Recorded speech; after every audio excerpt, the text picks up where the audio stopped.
Welcome to our channel. Today we how to configure Shopify for abandoned cart recovery and SMS detailed guide step by step clearly.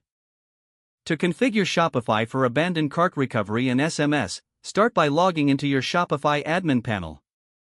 Navigate to the settings section located at the bottom left corner of the dashboard. In the settings menu, select checkout to access various checkout options. Scroll down to the order processing section. Here, look for the option related to abandoned checkouts.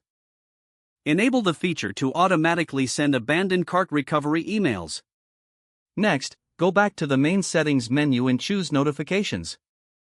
In the Notifications section, you can customize the email template for your abandoned cart messages. Edit the content to reflect your brand's voice and include incentives if desired. Once you've customized your email template, save the changes. Now, let's set up SMS notifications for abandoned carts. Navigate to the Shopify App Store and search for SMS marketing apps. Popular options include Klaviyo, SMS Bump, or PostScript. Choose an app that suits your needs and install it. Follow the installation prompt specific to the app you've selected. Once installed, integrate the app with your Shopify store. After integration, configure the SMS settings within the app. Set up automated SMS reminders for abandoned carts, ensuring you include necessary disclaimers. Personalize your SMS messages to resonate with your customers.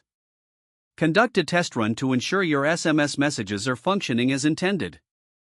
After completing these steps, monitor your abandoned cart recovery metrics.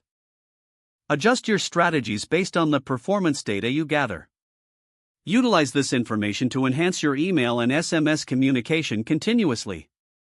Regularly update your messaging and offers to keep them engaging. With these configurations, you will effectively recover lost sales through abandoned cart reminders.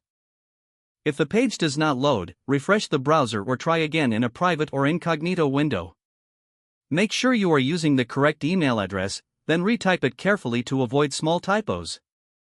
If your password is not accepted, use the reset option and create a new strong password you can remember. Don't forget to like this video and subscribe to our channel for more step-by-step tech guides.